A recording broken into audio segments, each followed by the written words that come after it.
Hello everyone, আসসালামু আলাইকুম। কেমন আছেন সবাই? তো সকাল সকাল নতুন আরও একটি ব্লগ নিয়ে হাজির হলাম। আশা করি আপনাদের সকলের ভালো লাগবে। আর আজকে হচ্ছে রবিবার, আর রবিবার দিন তো বাচ্চাদের স্কুল খোলা। তো একেবারেই সকালবেলা ঘুম থেকে উঠে গিয়েছি। তো এখন বাজে সকাল 6টা। তো আমি বাচ্চাদের স্কুল টাইমে কিন্তু সবসময় সকাল 6টায় ঘুম থেকে উঠি। তো উঠে আগে আমি ছাদে এসেছি। তো বালতিতে করে পানি নিয়ে এসেছি, গাছগুলোকে একটু পানি দেব, কারণ রোদ্র উঠে গেলে কিন্তু একেবারে গাছের অবস্থা কিন্তু খারাপ হয়ে যায়। সেই কারণে সকালবেলায় গাছে পানি দিতে হয়। আর এই তো এখন রুমে এসেছি, তো ছেলেটাকে ঘুম থেকে উঠাচ্ছিলাম। আর আমার মেয়ে তো আমার সাথে সাথেই ঘুম থেকে উঠে যায়। তো দুই ভাই বোনকে রেডি করে ফেলেছি, কারণ প্রায় 6:30 বেজে গিয়েছে। তো ওদের বাবা এখন স্কুলে নিয়ে যাবে। তো ওদের স্কুলে নিয়ে যাওয়ার পর আমার ঘরের কাজে হাত দিতে হবে। তো এখন ওরা স্কুলে চলে যাবে। আর এই তো রান্নাঘরে কাজ শুরু করে দিয়েছি। তো আমি অফ ক্যামেরায় কিন্তু আমার সব থালা বাটি, তারপরে চুলা সবকিছুই পরিষ্কার করে নিয়েছি। আর এখন এগুলো সব গুছিয়ে রাখবো। তো ভাবছি এটা একটু হালকা উপর থেকে কাপড় দিয়ে একটু মুছে নেই, না হয় কেমন যেন একটু কালো কালো লাগছিল। সেই কারণে একটা ভিজা কাপড় দিয়ে তো র্যাকটাকে একটু মুছে নিচ্ছিলাম। আর এগুলো তো সাদা জিনিস, সবসময় মুছে রাখতে হয়, না হয় কিন্তু একেবারে যেহেতু রান্নাঘরে থাকে একেবারে তেল চিটচিটে ভাব হয়ে যায় আর খুব কালো কালো দেখা যায়, খারাপ দেখা যায়। তো সবসময় একটু মুছে রাখলে কিন্তু তত একটা কিন্তু খারাপ লাগে না, বা তত একটা ময়লাও পড়ে না। প্রতিদিন একবার করে মুছে ফেললেই কিন্তু যথেষ্ট। তো আমি সবকিছু তো ধুয়ে রেখেছিলাম, তো এখন সবকিছু এখন আবার গুছিয়ে রেখে দেব। আর আমার কাছে মনে হয় সংসারের মধ্যে সবচাইতে কঠিন কাজগুলোর মধ্যে হচ্ছে রান্নাঘরে যে কাজগুলো থাকে, সেই কাজগুলো প্রতিটা কাজে কিন্তু ভীষণ কঠিন লাগে আমার কাছে। তো রান্নাঘরের কাজগুলো শেষ হয়ে গেলে কিন্তু আমার কাছে মনে হয় যে একেবারে ফ্রি, বাকি কাজগুলো করতে তেমন একটা সময় লাগে না। আর বাকি কাজগুলো করতে তেমন একটা কষ্টও হয় না, যেহেতু গরমের দিন রান্নাঘরে কিন্তু বেশিক্ষণ থাকলে এমনিতেই খারাপ লাগে, অসুস্থ লাগে। আর গরমের দিনে তো রান্নাঘরে এমনিতেও অনেক বেশি গরম থাকে অন্যান্য দিনের তুলনায়। তো রান্নাঘরের কাজ যদি সকাল সকাল শেষ করে ফেলা যায় তাহলে কিন্তু আর বাকি কাজগুলো করতে তেমন একটা কষ্ট হয় না। তো আমি ঘুম থেকে উঠে কিন্তু বাচ্চাদের স্কুলে পাঠিয়ে সবার প্রথম কিন্তু আমি আমার রান্নাঘরের কাজগুলো, কঠিন কাজগুলো আমি শেষ করে ফেলি। আর এই তো এখন আলু কেটে রেখেছিলাম, তো এখন আলু ভাজি বসাবো। তো এক চুলাতে আমি, আর সকালের নাস্তা হিসেবে কিন্তু এটা কিন্তু একেবারেই আমার জন্য কমন, কারণ সবসময় আমাকে রুটির সাথে কিন্তু আলু ভাজি করতে হয় কিংবা ডাল ভুনা করতে হয়। এগুলো ছাড়া কিন্তু ঘরে কেউই রুটি খাবে না।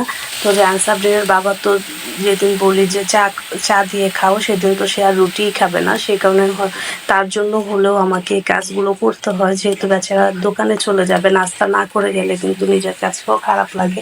কিন্তু আমাদের কিন্তু না আলু ভাজি বা ডাল এগুলো কোনোটা না হলেও হয়, আমরা কিন্তু চা দিয়ে সুন্দর আলু ভাজি রুটি খেয়ে ফেলতে পারি।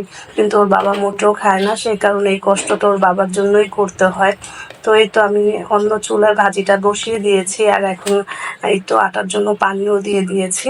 তো আমি আটাটাকে ছেনে ঘরে চলে যাব, কারণ আমার পক্ষে এই গরমের ভিতর কিন্তু মোটেও ভালো লাগে না রান্নাঘরে দাঁড়িয়ে দাঁড়িয়ে আর রুটি বানানো, কারণ রান্নাঘরে কিন্তু ভীষণ গরম লাগছিল। আর সকালে যেহেতু আমার রান্নাঘরে এমনিতেও অনেক বেশি গরম পড়ে যায়, রোদ্রের তাপটা চলে আসে, সেই কারণে কিন্তু সকালবেলা মনে হয় প্রচুর গরম লাগে। তো আস্তে আস্তে বিকেল দিকে পুরোই ঠান্ডা হয়ে যায়, কিন্তু সকালে কিন্তু একেবারেই সকালবেলা যখন থেকে সূর্যটা উঠে তখন থেকে কিন্তু রান্নাঘরে একেবারে থাকা যায় না। সেই কারণে আমি আলু ভাজিটা একেবারে কমপ্লিট করে ঘর থেকে রুটি বানিয়ে নিয়ে এসেছি। তো এখন রুটিগুলোকে ভেজে নেব। আর ওর বাবাও ঘুমাচ্ছিল, কারণ এত সকালে তো আর কেউ উঠবে না। তো ওরা বাকিরা সবাই ঘুমে থাকতে থাকতেই কিন্তু আমি নাস্তাটা তৈরি করে ফেলবো, তারপর আমার ঘরের বাকি কাজগুলো সেরে নেব। আর এখন যেহেতু জায়ান সাবরিন স্কুলে, তো ওরা স্কুলে থাকতে থাকতেই কিন্তু আমি আমার ঘরের কাজ সব শেষ করে নেব, না হয় ওরা চলে আসলে কিন্তু আমার আর এত তাড়াতাড়ি কোনো কিছুই শেষ করতে পারবো না, আমাকে আবার রান্নাও করতে হবে। তো নাস্তা বানানো শেষ করে এখন ঘরটা পরিষ্কার করে নিচ্ছি। তো ওর বাবাকেও ঘুম থেকে উঠিয়ে দিয়েছি। তো ওর বাবা এখন গোসল করতে চলে গিয়েছে, আর আমি এখন আমার রুমটা পরিষ্কার করে ফেলবো। তো বাচ্চারা ঘরে থাকলে কিন্তু ঘরের কাজ করে ততটাও শেষ করা যায় না, কারণ বাচ্চারা কিন্তু একদিক দিয়ে কিন্তু দুষ্টুমি করতেই থাকে, একদিক দিয়ে গুছালে আরেক দিক দিয়ে নষ্ট করে ফেলে। তো এক কাজ অনেক সময় কিন্তু দুইবার করতে হয়। সে কারণে ওরা স্কুলে থাকতে থাকতে কিন্তু আমি আমার ঘরের কাজগুলো শেষ করে ফেলি। তো আজকে কিন্তু ঘরে তেমন একটা বাজার নেই, তো আমি একটু টুকিটাকি বাজারও করতে যাব। সেই কারণে জলদি করেই কিন্তু আমি তাড়াহুড়ো করছিলাম যে বাচ্চাদের বাসায় পৌঁছে তারপর আবার আমাকে যেতে হবে বাজার করতে। আমি কিন্তু তেমন একটা কিন্তু বাজার করতে জানি না। তো ওর বাবা তো চলে যাবে, আর ঘরে যেহেতু কিছু নেই, তো রান্না করার জন্য তো কিছু নিয়ে আসতে হবে। সেই কারণেই আজকে যাব বাহিরে। তো বাচ্চাদেরকে স্কুল থেকে বাসায় পৌঁছে দিয়েই তারপর আমি যাব। আর এই তো আমার বিছানাটাও ঝাড়া শেষ হয়ে গিয়েছে। তো এখন আমি সবসময়ের মতো আমার ঘরের যে ফার্নিচারগুলো আছে সেগুলো একটু মুছে নেব, কারণ এগুলো তো সবসময় আমাকে মুছতে হয়। আর বাসায় এসে কিন্তু আমি কিন্তু অলরেডি ক্লান্তও হয়ে যাব। সেই কারণে ঘরের ঠান্ডা থাকতে থাকতেই কিন্তু আমি সবগুলো কাজ শেষ করে তারপরে বাহিরে যাব, আর বাচ্চাদের বাসায় পৌঁছে দিয়ে তারপরে বাজার থেকে যা আনার এনে রান্নার কাজে লেগে পড়তে হবে। সেই কারণে এই ঘরের কাজগুলো শেষ করে গেলে কিন্তু আমাকে আবার বাহির থেকে এসে এগুলো কোনো কিছুই করতে হবে না। তো আমার ঘরের ভিতরে কিন্তু সবসময় এগুলো না করলে কিন্তু আমার মোটেও ভালো লাগে না, মনে হয় যে কোনো কিছু হয়তো মিসিং আছে। তো এই কাজগুলো করলে কিন্তু সারাদিনও কিন্তু আর তত একটা কিন্তু খারাপ লাগে না, মনে হয় যে না করেছি, পরিষ্কার করতে পেরেছি। তো আমি কিন্তু সবসময় কিন্তু সকাল সকালে এগুলো মুছে ফেলি, কারণ সকাল সকাল কিন্তু ঘুম থেকে উঠলেই কিন্তু চারদিকে কিন্তু চোখ চোখ যায়, আর দেখলেই মনে হয় যে এই কাজটা করতে হবে, সেই কাজটা করতে হবে। তো এখন বাজে প্রায় 9টা। তো বাচ্চাদের আনতে যাব আমি, 10টার দিকে আমি বের হব। আর ওদের তো টিফিন টাইম ছিল, তো টিফিন টাইমে খাবার দিয়ে দিয়েছি। খাবার বলতে যে আমি ওদের আজকে আর টিফিন তৈরি করে দিইনি, কারণ এত সকালে কিন্তু ভালো লাগছিল না। তো ওদের কেক দিয়ে দিয়েছিলাম। সেই কারণে ওর বাবা আমার সাথে ভীষণ রাগ করেছে যে কেন ওদের কেক দিয়েছি, ওদের নাস্তা কেন দিলাম না বানিয়ে। তো ওদেরকে দেইনি এই কারণে যে যেহেতু 10টা বাজে ছুটি হয়ে যায়, তো বাসায় এসে তো নাস্তা করবেই। তো সেই কারণে আমি আর দিইনি। কিন্তু ওর বাবা তো মানার মানুষ না, সে মোটেও রাজি না যে ওদেরকে দিতে হবে। তো আমি কাল থেকে টিফিন তৈরি করে দেবো ওদেরকে, না হয় ওর বাবা কিন্তু ভীষণ রাগ করবে। তো আজকে আর দিইনি। আর এই তো এখন ড্রেসিং টেবিলটাও পরিষ্কার করে নিচ্ছি। তো এগুলো কিন্তু আমাকে করতেই হবে। আর আমার বাচ্চারা কিন্তু আমি যতই গুছাই ততই কিন্তু ওরা এলোমেলো করে, তারপরেও কিন্তু আমি বারেই গুছাই। আমার কাছে ভালো লাগে না, কেমন যেন মনে হয় যে ওরা নোংরা করলে করুক, আমি আমার গুছানোর কাজটা আমি করে নিই। যেহেতু সংসারটা আমার, তো আমার সংসারটাকে কিন্তু আমারই সুন্দরভাবে পরিপাটিভাবে গুছিয়ে রাখতে হবে। তো বাচ্চাদের কাজ তো বাচ্চারা করবে, আমরা বড়রা যদি এগুলোকে যদি চোখে না ধরি বা কষ্ট না মনে করি যে থাক বাচ্চাদের কাজ তো করেছে, আমার কাজটা আমিই করে নিই। তো আমার কাজ আমার করার দরকার, আমার ডিউটি পালন করার দরকার, তো আমি করি। তো না করলে কিন্তু আমার নিজের কাছেও খারাপ লাগে। তো হাতে তো অনেক সময় ছিল, সেই কারণে আমি আমার পুরোটা ঘরেই গুছিয়ে ফেলেছি। কারণ তাড়াহুড়া করে কিন্তু কাজ করলে কিন্তু খুব দ্রুতই কিন্তু কাজটা শেষ করা যায়, কিন্তু আমি কিন্তু পারি না তাড়াহুড়া করে কাজ করতে। আমার কিন্তু সব কাজ কিন্তু অনেক আস্তে আস্তে করতে হয়। কেন জানি না আমার কাছে মনে হয় তাড়াহুড়া করে কোনো কিছু করলে আমি নষ্ট করে ফেলি। সেই কারণে সব কাজই কিন্তু আমি ধীর গতিতেই করি। তারপরেও কিন্তু আমার কথা শুনতে হয় কেন এত আস্তে আস্তে কাজ করি, কিন্তু আমার কাছে কিন্তু আস্তে আস্তে কাজ করতে ভালো লাগে। যে কোনো জিনিস আমি খুব আস্তে আস্তেই করতে পছন্দ করি। রান্না বলেন বা ঘর গোছানো বলেন, আমি এত তাড়াহুড়া করতে পারি না। তারপরেও সকালবেলা কিন্তু তাড়াহুড়ার চোটটা পড়েই যায়। তাড়াহুড়া করতে না চাইলেও কিন্তু তাড়াহুড়া করে ফেলি, কারণ বাচ্চাদের তো আনতে হবে, আর এই সময়ের মধ্যে আমার কাজগুলোকেও শেষ করতে হবে। সেই কারণে একটু সকাল হলে তাড়াহুড়ো করতে হয়। তো এই তো বেসিনটাও পরিষ্কার করে ফেলেছি, পানির ফিল্টারটাও মুছে ফেলেছি। তো এগুলোকে কিন্তু পরিষ্কার না রাখলে কিন্তু ভালো লাগে না। আর এগুলো যেহেতু সামনেই সবসময় চোখে থাকে, সামনেই সারাদিনই চোখের সামনে থাকে, তো এই জিনিসগুলোকে কিন্তু মুছে না রাখলে কিন্তু দেখতেও ভালো লাগে না। তো এই তো বাচ্চাদের আনতে চলে যাব। তো এখন বোরকাটাও পরে নিয়েছি, আর ওদেরকে বাসায় পৌঁছে দিয়ে আবার আমাকে যেতে হবে। তো বাচ্চারা কি করেছে, আজকে স্কুল থেকে এসে যেহেতু এত সকালবেলা ঘুম থেকে উঠেছে, দুই ভাই বোনকে জোর করে নাস্তা করিয়েছি। করানোর পরে দুই ভাই বোন টেলিভিশন দেখতে দেখতেই ঘুমিয়ে পড়েছে। তো একদিক দিয়ে ভালোই হয়েছে যে ওরা ঘুমিয়ে পড়েছে, সেই ফাঁকে কিন্তু আমি সব কিছু কেটে নিয়েছি, তারপর রান্নাটাও শেষ করে ফেলেছি ওদের ঘুমে থাকতে থাকতে। তো এই তো রুই মাছ নিয়ে এসেছিলাম।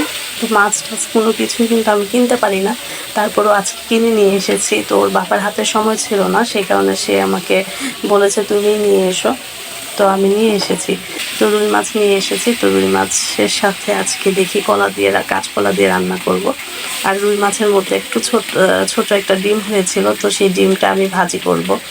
তো মাছগুলোকে একটু ভেজে নিচ্ছি। আর আমি চিন্তা করছি আমার মেয়ে কি খাবে, কারণ আমার মেয়ে কিন্তু এই মাছ কোনোটাই খাবে না।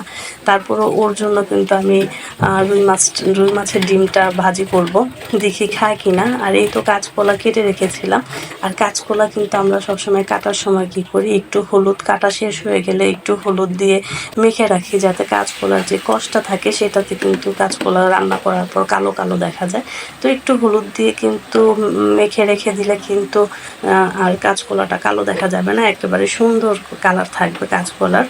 তো এইটা কিন্তু আমার মার কাছ থেকে শিখেছি। আমার মা সবসময় কাঁচকলা কেটে কি করে এরকম হলুদ দিয়ে মেখে রাখে, আর আমি কাটার সময় আমাকে বলে দিয়ে যে একটু হলুদ দিয়ে রেখো যাতে কাঁচকলার রঙটা নষ্ট না হয়। তো এই তো আমি কাঁচকলাটাকে একটু কষিয়ে নেব।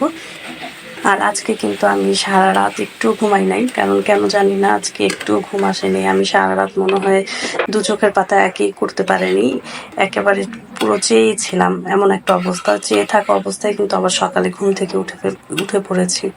তো সেই কারণে শরীরটা অনেক খারাপ লাগছিল। আর এত সকালে ওঠার পরও আর এত কাজ করার পর কিন্তু পুরো শরীর মনে হচ্ছে যে একেবারে ক্লান্ত হয়ে গিয়েছে। তো ভাবছি যে রান্না বান্না শেষ করে বাচ্চাদের খাইয়ে একটু ঘুমাবো। ঘুমের এই সমস্যাটা আমার প্রায় হয়, হঠাৎ করে কেন জানি না একেবারে চোখ থেকে ঘুম চলে যায়। আর যেদিন রাতে ঘুম না হয় সেদিন কিন্তু সারাদিন খুবই খারাপ লাগে। সারাদিন যতই কাজ করি না কেন শরীরে কিন্তু সেই এনার্জিটা কিন্তু পাওয়া যায় না। মনে হয় যে অল্পতেই মনে হয় যে খুবই দুর্বল লাগে, কারণ ঘুমটাই হচ্ছে মেইন। ঘুম ভালোভাবে না হলে কিন্তু কোনো কিছুই ভালো লাগে না। আর এই তো আমার সেই কাঁচকলার তরকারিটা কিন্তু রান্না শেষ করে ফেলেছি, আর এখন বসিয়ে দিয়েছি এই তো রুই মাছের ডিম ভাজি করছিলাম। তো আর আজকে রুই মাছের ডিমটা কিন্তু ভীষণ ভালো হয়েছে, আর আমার কাছেও অনেক ভালো লেগেছিল। আর আমার মেয়ে একটু খেয়েছিল, তো তার কাছেও নাকি ভালো লেগেছে। তো আমার মেয়ে যদি একটু খায় যে কোনো জিনিস, আমার কাছে অনেক ভালো লাগে, মনে হয় যে না আমার মেয়ে খেয়েছে তো জিনিসটা ভালোই হয়েছে।